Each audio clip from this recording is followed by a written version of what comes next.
Hello, we're back on the Virus channel. This time for another interview with Joon. Hello. And the first question is, what's your favorite fast food restaurant? Remember, I was actually watching some of the other interviews and I saw this question and I still haven't been prepared, but it's kind of controversial. But I used to work at Arby's for a bit, and every time I'd work in the back, I would just make my own food. And I'm not gonna lie, that shit kind of slaps. Like, people hate on it, but like, it's honestly not bad. Like the chicken and like the wraps are fire as fuck. Oh my god. What's your order from there? My order, just get the crispy chicken sandwich or like the wraps, and then you're set. That's definitely it. I've had Arby's one time. I had a burger, and it was like not good. Was it the roast beef stuff? Like the Yes. I can't even lie. That shit is whack. It's not beef. Like I'm convinced. Yeah, that shit was weird. Yeah. Yeah, I'm gonna jump straight into it with this question, and I want to talk about the new song "Stuck with You." Can you tell me everything about that? Because that song's crazy, and in my opinion, I'd say that's one of the best songs to come out this year from the scene. Thank you. So the process of writing that song, well, since I usually like produce all my own music on my own, it took a very long time to make that beat. I think I've been sitting on it for like 3 months or something crazy like that. It's been a while. So I made it a while ago, and I was just listening to a bunch of like people for inspiration, and I made the beat, and then I tried recording on it, and then I absolutely fucking butchered it. It was so terrible. So then I came back like 3 weeks later to try and re-record it, and then I got like the hook and the verse, and then I was actually okay with it. And then I sent it to Niztopia because I knew that he was managing 4CF, because I really wanted to get 4CF on like the trap part, and then kind of just all worked out from there, I guess. So. And so how long would you say from when you made the beat 3 months ago to it finally being finished? How long would you say that took? Well, I mean, like from the time I made the beat, I immediately, like whenever I make my beats, I usually make it with in mind that I'm trying to write a song to it. So probably like 4 months in total, because like 3 months ago I made the beat, and then like later time of another month trying to write and like push everything with promotion. So yeah, basically. Yeah. So it's about a 4-minute song. I think that's very long compared to most songs that come out of the scene. Was there any thinking about cutting it down at all, or was it like, this is what it's going to be? When I made the beat, I was kind of just like, it was like, I think 2 minutes and 30 seconds, 3 minutes originally, because I didn't have the trap beat.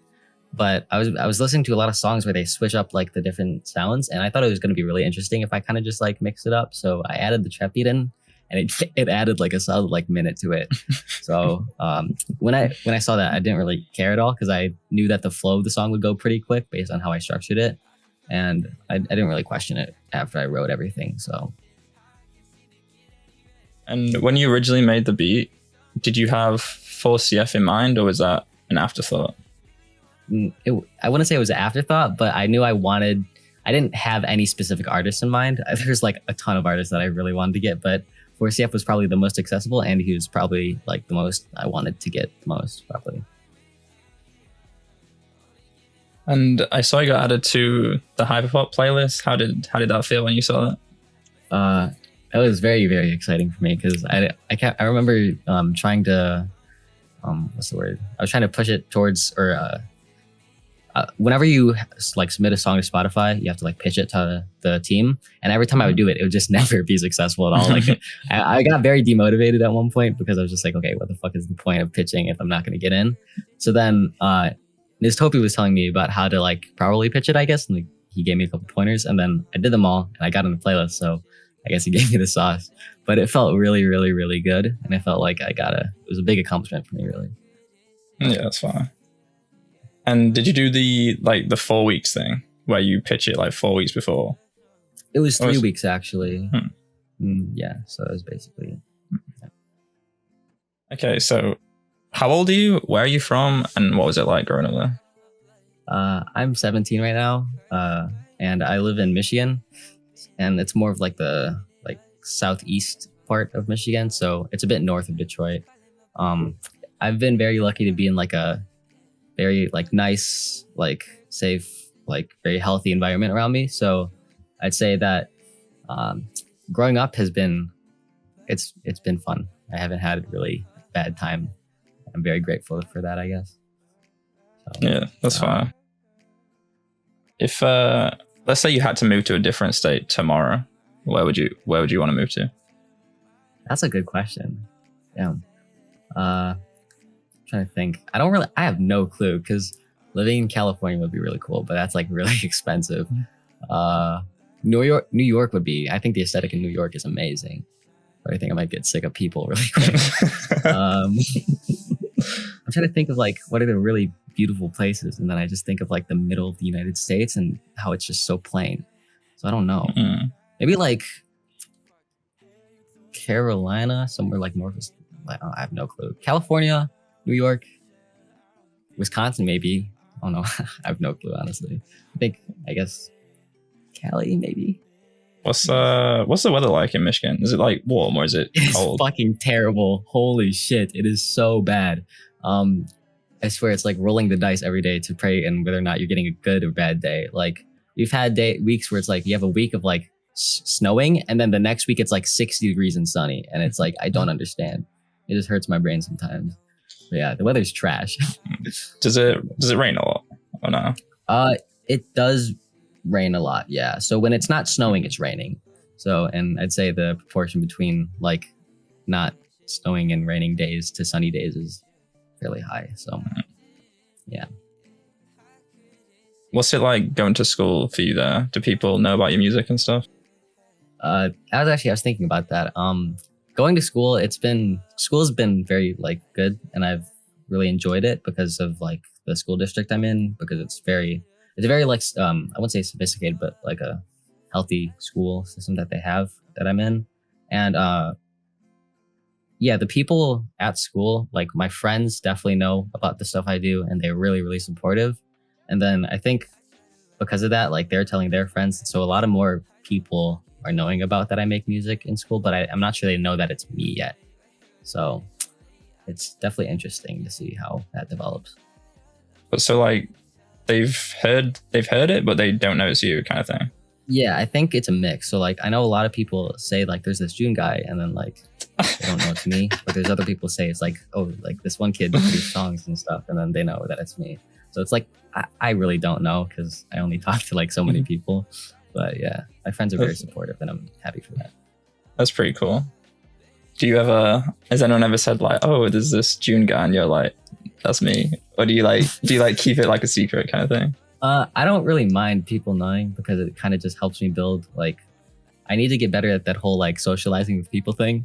So like kind of helps as like icebreaker, I guess. And then especially in like a lot of sports teams and stuff, like I run track and cross country, so they all know. And then I remember the first time they were figuring it out, it was kind of like that situation. It was funny. So you run track and cross country. Do you do any other sports? I used to play soccer and baseball. Really? I was pretty trash. Yeah. Yeah. So now I do running, and I think that's one of the biggest mistakes of my life. Running is so bad. Don't do it. Why? It hurts. It hurts so much. I swear, getting to like the 4,000 meters and the like 5K, it's like I feel like I'm going to like die on the spot. It's so bad. I definitely feel that. That shit is you gotta be built different for real. Oh yeah, for real. And so you're 17 now. How old are you when you first actually started making music? When I like actually started like to try and make music, it was like I want to say like I think right before I turned 16, after my birthday, after I got my computer, that's when I started to make music, which was in like 2020 December and like January 2021 when I started to actually like that's when I started making beats and stuff, like trying really hard, and then I kind of transitioned into making like songs later then. So and what inspired you to actually start? Well, what's kind of funny is in 8th grade I had like this video tech class, and then I saw this, we had to make like a project about how to like how to do something, and it was really vague, so we could do literally anything. And then I saw this one YouTube video about how to make like a trap beat, and I was like, yo, that's kind of sick. I can probably just like copy that for my video tech project. So then I literally downloaded like on my old ass MacBook. I downloaded like Logic and learned how to use it just to replicate like the video I saw. It was such a terrible beat. Oh my God, it was so bad. But then I kind of did that, and that like really got me hooked on making beats. So then I started making a shit ton of type beats as soon as I got like my desktop computer. And then after I did that, I started listening to a bunch of different artists. I think like it was just a bunch of various artists that really inspired me to like get into making like lyrical music, I think. And when you was making the beats at first, was there any producers in particular that you was influenced by? It was all just trap, hip hop, rap stuff. So not really. Yeah. I mean, I didn't like look up to any producers. I kind of just like saw type beats and was like, I can do that. I tried to replicate stuff, and that's how I grew. I never really had like specific idols with like producing, but when it came to artists, that's when I started to, I guess. And do you still use Logic to this day or no? No, I use FL. FL is so much better. I don't know why. It's like a lot more. How did you originally learn to record yourself? Was it through like YouTube tutorials and stuff? Yeah, everything I've learned with like music production and like anything is just through YouTube and Google. That's like the most overpowered thing ever. The internet is actually crazy. And do you engineer everything yourself? Yeah. It's definitely been a pain to learn how to engineer stuff, and I still don't think I have like the skill I need to do it properly, but I think I'm doing okay right now. But yeah. And what would you say is your favorite song you've made and why? That's a good question. After I make a lot of my songs, I get like really pessimistic about them, but I think I really like Flawless a lot.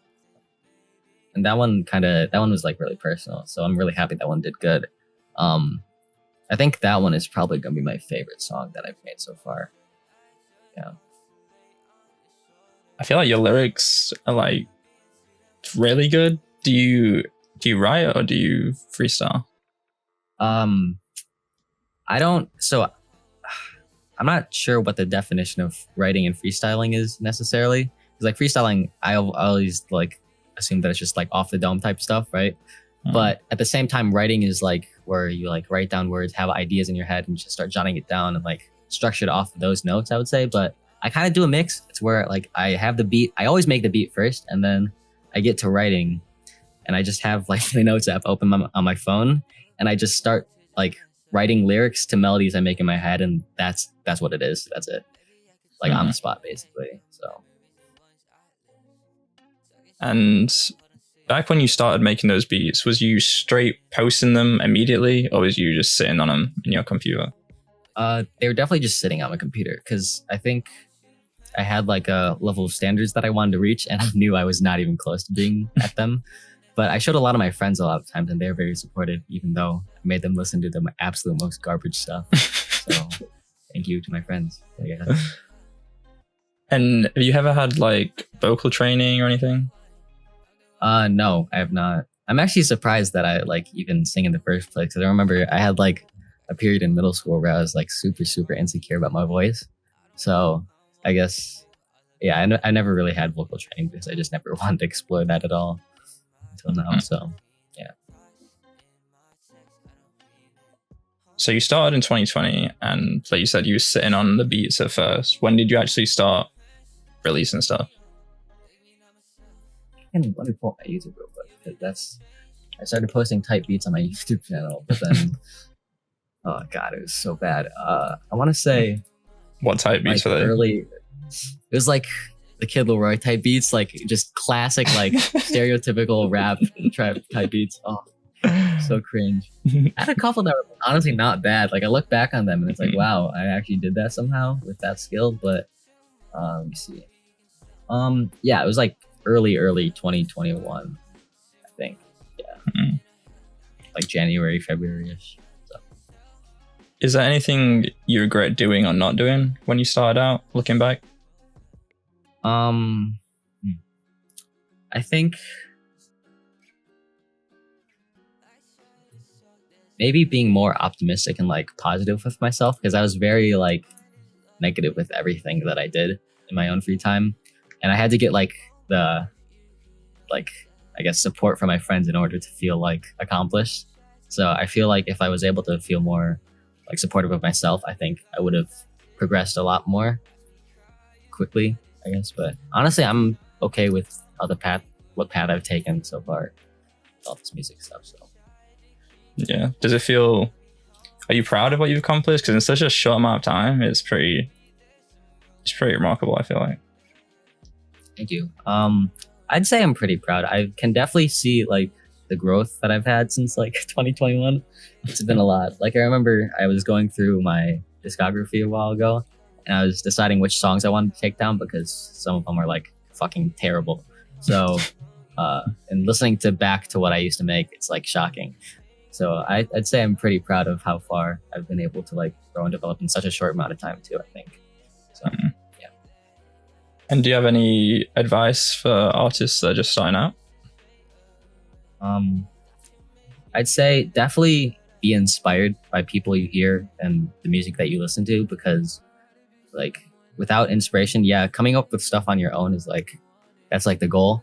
But I feel like especially if you're starting, having somewhere to like start off of will like help you learn the mechanics of actually songwriting and stuff, and then you can slowly branch out into yourself. So follow inspirations for sure.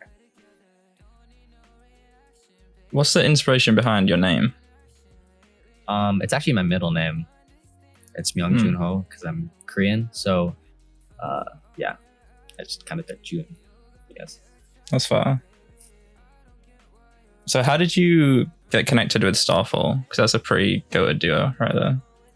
Yeah, I remember I was listening to his music for like a really, really long time.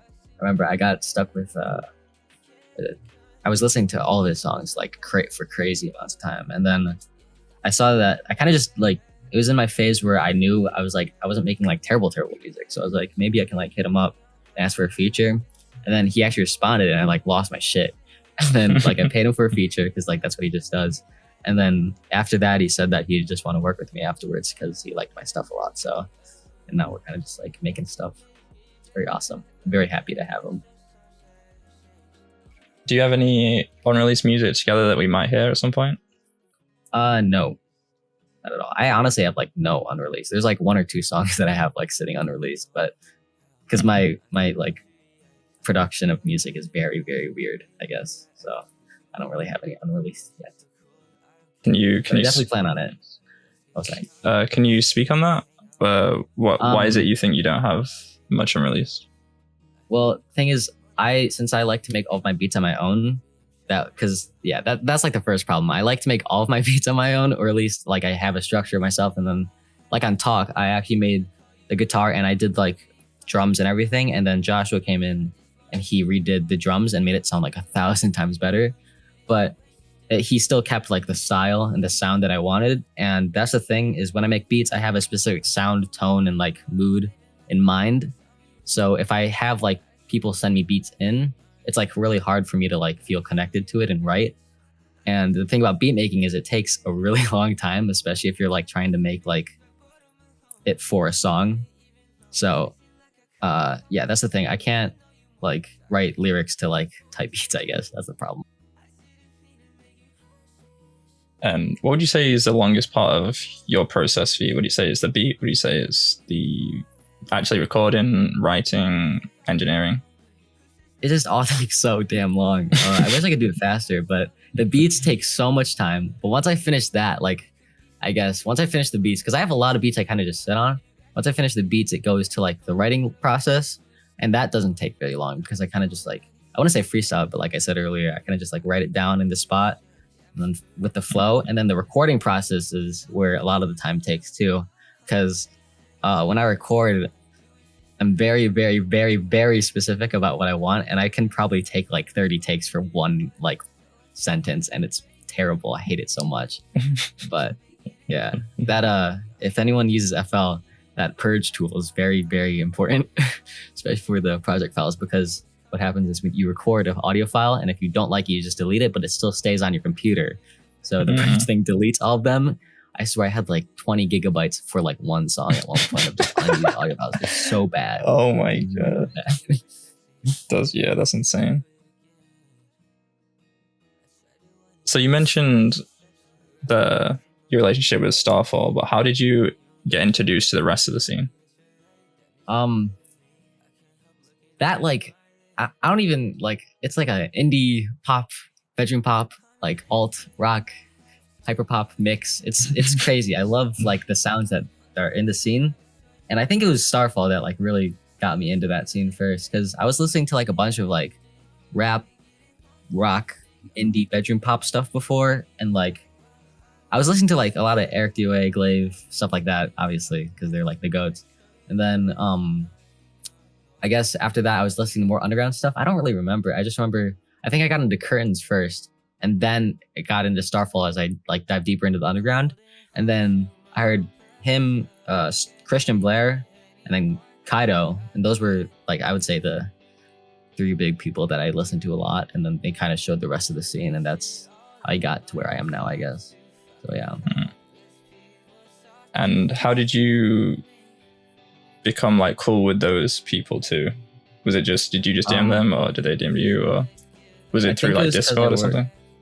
Yeah, it was. I think it's because I worked with Starfall, honestly, because I think Starfall really liked my stuff, and then Christian Blair found out about it, and he's really cool. I'm in a Discord server with them. I don't really go on Discord that much though, so I don't really talk to them that much. But Christian Blair really likes my stuff, I guess. I hope so. And then I think because of that, I started to like make more music because of it that had that sound. So then I was able to build like a reputation within that scene. So it's definitely helped a lot to be friends with all of them. Are you currently in any collectives? No, I'm not. Have you ever been? I'm not sure. No, I haven't. I don't know if I plan on being in any collectives. I'm not sure yet. Maybe I'll definitely like be open to it, but I'm not sure yet. So what are your opinions on collectives? Because you might be the only person I've interviewed that isn't in one. I'd say, since I'm gonna be honest, I haven't been in this scene for very long at all. Like the process it's taken to get to where I'm at right now has been, I feel like it's been a pretty short amount of time compared to some people, which I'm very lucky for. So I haven't really can't say I've made like a ton of friends in this underground scene. So being in a collective, like the collectives I see are very, very cool. Like they all have this like certain sound, they all share similar ideas, and they're all like working off each other, and I really, really respect it and like it a lot. And to join a collective, I think it would be like interesting, but I feel like I personally might get too like, I don't even know. Like I feel like it might like limit me to what I feel like I could do creatively, but at the same time, it would really, really help too, because I would have people that share similar ideas to like help me elaborate on them. So I don't really know, honestly. I'm kind of in this like gray area about it, but I think collectives, like generally, I think collectives are really, really cool, respectable, and I wouldn't mind joining. I see you're managed by Niztopia. How did that come about? I was definitely like, I was talking to Niztopia a while ago, and like when I submitted songs to like his stream, he really like fucked with the stuff I made. And then I think after like hitting him up to work with Stuck With You with 4CF, it was doing pretty good, and I was talking to him, and then he kind of just asked for like at this point if it should just be managed by him, because it was like very natural for it to happen. So then I was just like, yeah, of course, because he's an awesome person, and he's definitely helped out with a lot of stuff. So yeah, it was kind of just like a couple of DMs in Discord, and that was about it. So yeah, that's fine. Do you think you'd ever sign to a label? I mean, I think if I wanted to make this like a genuine career path and be realistic, yeah, as long as I'm not getting like ripped off completely. So I definitely have to read the fine print, but I am totally not opposed to signing to a label. I think it would be a very interesting experience to go through. What are your opinions on Hyperpop? I've seen like I remember watching a bunch of the other interviews, and everyone you've interviewed is like they've all been in the scene. I'd say for a lot longer than I have, for sure. So my view of hyperpop is like I see it as like a big umbrella, and like everything under it. There's like so much stuff on it. There's like rap, indie, pop, everything. There's literally like you could say if you I don't know, just anything can be like hyperpop if you like really make it on your own and like have a sound that you like, and then you can just fit under the umbrella, I guess. Hyperpop to me is like, yeah, it's just a big ass umbrella, and yeah, I honestly think it's a cool term for a certain like for the genre, I guess. It's a very big mix. Do you think hyperpop's in a good place?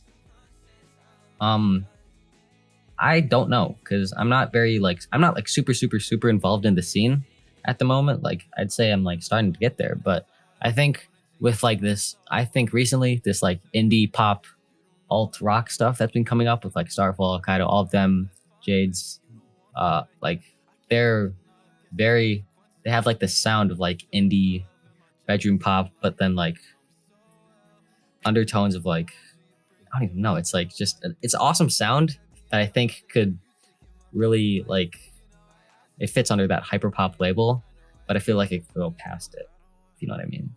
So I think that like specific scene, which is kind of what I'm in right now, I think that state that it's in right now is really cool. I don't really know about everything else that's going on within the hyperpop scene, but the bubble I'm in right now, I think, is in a very good state.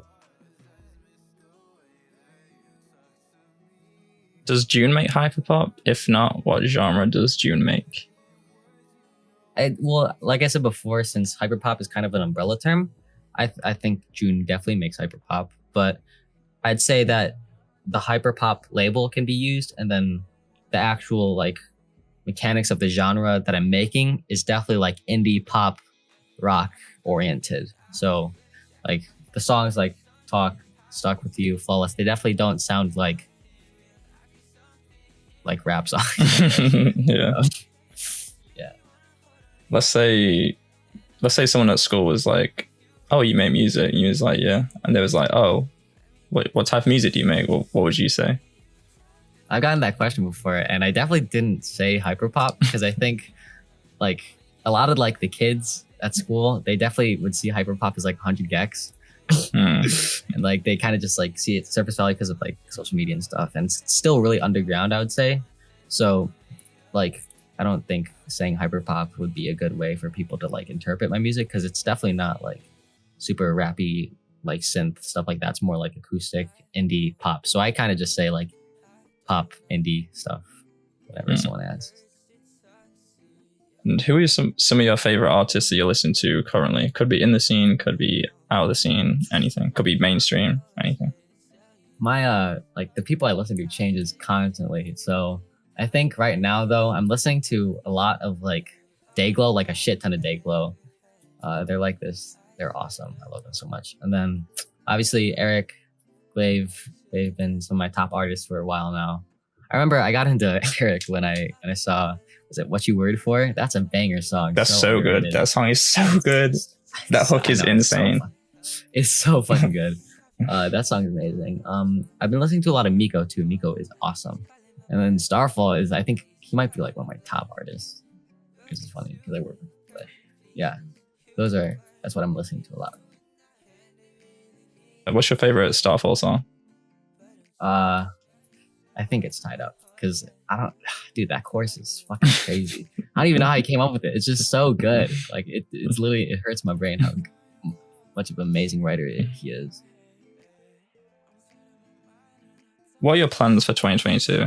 Any music videos, album, EP, shows? I don't really have any plans because I've been focusing on a lot of school stuff, so I haven't really been looking into the future at all. But I definitely want to drop an EP maybe, but I think I'm going to build up like a bit more like variety, I guess, or like popularity until I drop an EP, and I might just keep dropping singles, I think, until then. But other than that, I don't really know. Would you be against doing a music video anytime soon, or? I think doing a music video would be a lot of fun. I definitely am not against it. I think if I did a music video, I would want to help edit it though, because that would be a lot of fun. So. And you mentioned school there. Would you have any advice for juggling school while making music? I'm kind of struggling juggling it right now, honestly. So I'm not sure. I guess, first of all, do what you love for sure, because that's very important. But also, like, be realistic as well. I'm not just gonna because I definitely know or see music as a career path, but I also want to not do bad in school in case, and go to college for sure and stuff like that. So school is definitely very important to me, and it's always been. So I think when I have to balance the two, I get school stuff done first, and then I go to music most of the time. But when there's breaks and stuff, I really do prioritize music over school stuff. So yeah. And where do you see yourself 5 years from now? I have no clue. God, that's scary. I have no idea. I think either I'm performing live somewhere with Starfall or a bunch of cool artists, or I'm I don't even know, in college still. I have no idea. What would you do at college if you was to go? I don't know. I have no idea. I think maybe something in STEM, like engineering or technology, computer science. I don't fucking know. That's a dangerous question. I still have no idea. So, yeah. Are you in your last year of high school or your second to last year? I'm in my junior year, so second to last year of high school. Okay. So, have you met anyone in the scene yet, IRL? No. Everyone they're all internet friends. So. Yeah. Is there anything else you'd like to maybe mention to tell people that I didn't ask? I don't think so. I think you asked a lot of really good questions, and it was fun to answer. So I think we're all. Is there anyone you want to shout out? Honestly, definitely all my friends. They've all been very supportive and helpful. So shout out my friends for real. And then also just Starfall, and Kristen Blair, and Niztopia. All of them, they're all goats, the best people ever. And they've definitely helped me launch this small hobby into a plausible career, I would say. So yeah, they're awesome. So I've got one final question, and I haven't asked anyone this yet. So I'm gonna try and explain it the best I can. So you can travel backwards or forwards in time to any point. You could go see the dinosaurs. You could go to when Lincoln was assassinated. You could go back to last week if you wanted. You could go 10 years from now, 50 years from now, 100 years from now. Where would you go in time and why? That's actually a really cool question. Time travel is an interesting topic that, that's a shower question that I would think of standing there for 10 hours. I think I would say I definitely my personality. I need to have control over some things, and knowing my future would is definitely one of the biggest fears of mine. So I think definitely going into the future would be my choice, because then I could see what is happening and what the shitty choices I made and how I got to that point. So then I could change stuff and really direct where I want to be, I guess. Yeah. And do you think you'd go more than 10 years into the future or less? That's a good question, because the thing about music is you can blow up at any time. So I have no idea. I'd probably go if I can only do it once, then I don't know. I'd maybe go if I could only go once, I'd go 7-8 years into the future. And if I could go a ton of times, I'd definitely go 2 years from now, and then another 2 years or something, and go back. But yeah. Well, I appreciate you taking the time out and doing the interview. Of course. I'll leave everything linked. And for everyone who hasn't listened to the new song, I recommend definitely go listen to it. Yes. Thank you. Yes.